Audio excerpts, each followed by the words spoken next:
J'étais à 2 doigts d'abandonner sur mes derniers trails.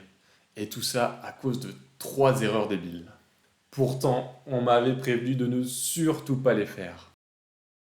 Mais comme je suis sympa, je les ai testés pour toi.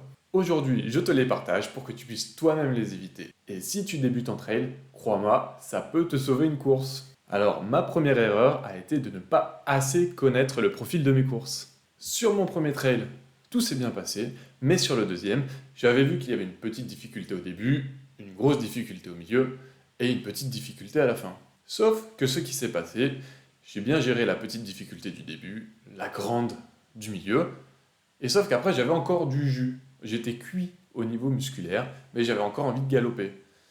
Donc là, je me suis senti pousser un peu des ailes, j'ai couru, et on m'a dit, c'est bon maintenant, c'est plat jusqu'à la fin, tu peux y aller, donne tout. Il restait quelques kilomètres.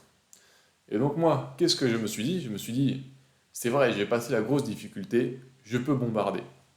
Alors j'ai bombardé à mon niveau, hein.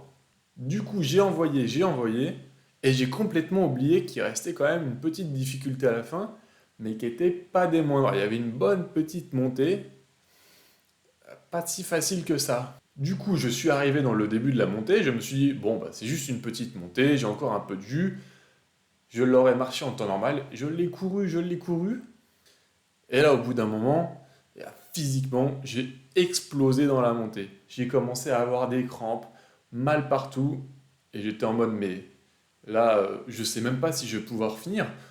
Il y a une grosse montée à faire, je n'arrive plus à lever mes jambes avec ma crampe, je suis bloqué, qu'est-ce que je vais faire? Et du coup, j'ai dû faire toute la montée avec ma crampe, en boitant, en sachant pas si j'allais arriver au bout ou si j'allais y arriver, dans quel état. Heureusement, en y allant doucement, la crampe est partie, mais j'ai quand même fini dans un sale état. Alors que j'aurais pu tout simplement un peu mieux gérer, me dire qu'il restait une montée et adapter un peu plus mon effort. Sauf que vu que je l'avais oublié, bah, je me suis fait avoir. Alors je te conseille de bien regarder quand même le profil de la course avant et ne pas t'intéresser uniquement aux grosses montées et aux grosses descentes. Il y en a peut-être qui sont cachés à la fin. Et si besoin, si tu as un peu de jugeote, comme moi je n'avais plus à la fin, eh ben, tu peux juste faire confiance aussi à ta montre et regarder où on en est dans le parcours. Moi, j'ai vu du dénivelé dessus, mais je me suis dit, la montre a bugué. Et non, c'était moi qui avais bugué.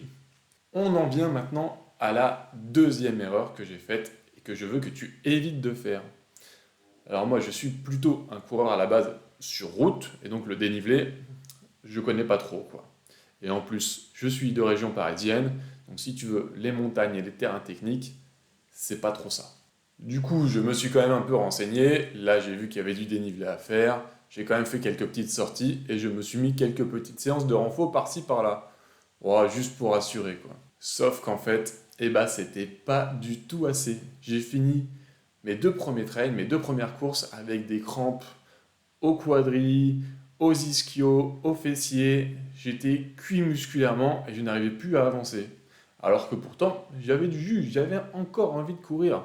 Mais juste mes jambes ne répondaient plus. Et c'est pas top, du coup, de finir en marchant ou même en se demandant si on va arriver à la fin. Parce que la crampe à quelques kilomètres de la fin, quand t'es dedans, tu sais pas si elle va passer.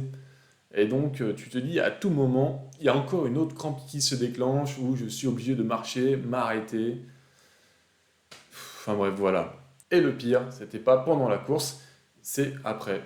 J'ai mis trop cher à mon corps et du coup maintenant je me retrouve avec des petites blessures, ce qui fait que je suis obligé de beaucoup moins courir et de me taper 2 à 3 fois plus de renfort par semaine.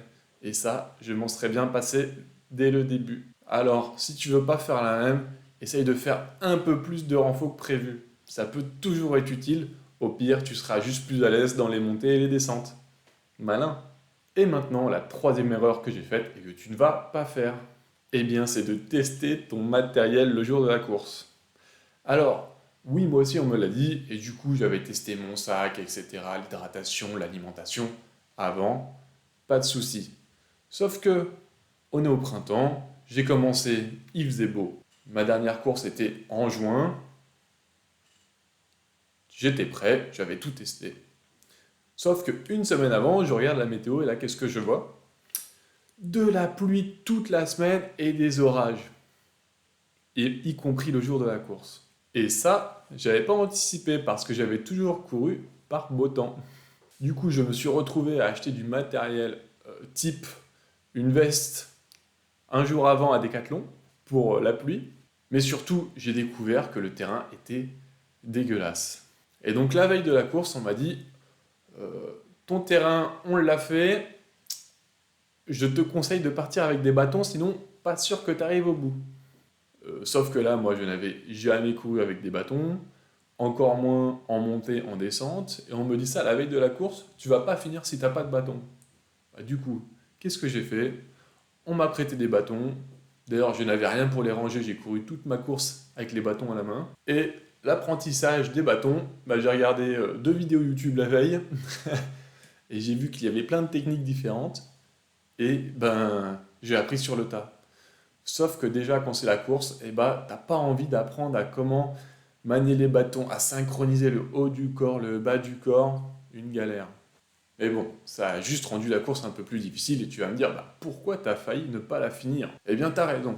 Le problème, c'est que les bâtons, eh ben, c'est grand et c'est encombrant. Et quand t'es en montée ou en descente et que t'es en train de boire un coup, de manger, de remettre un truc dans ton sac, eh ben, ces grands bâtons, ça gêne. Et du coup, qu'est-ce qui se passe? C'est que tu te les prends dans les pieds plein de fois. Alors, le nombre de fois où j'ai failli me casser la gueule en me prenant les pieds dans les bâtons, et c'est arrivé plus d'une fois. Et si tu veux dans la descente, ça aurait pu mal finir. Alors, le conseil, c'est teste bien ton matériel avant, évidemment, mais pense aussi à la météo et à l'impact que ça pourra avoir. Voilà, c'était les 3 erreurs que j'ai commises sur mes premiers trails, et j'espère qu'avec cette vidéo, tu ne les referas pas. Parce que moi, j'aurais aimé qu'on me prévienne avant. Maintenant, dis-moi en commentaire quelles ont été les erreurs que tu as faites sur tes premiers trails. Et si tu veux d'autres conseils, partage d'expériences, partage de galères, voire même partage de courses de trail, n'hésite pas à t'abonner. Et tu vas pouvoir également retrouver juste ici une vidéo qui pourrait t'intéresser. Allez, à bientôt!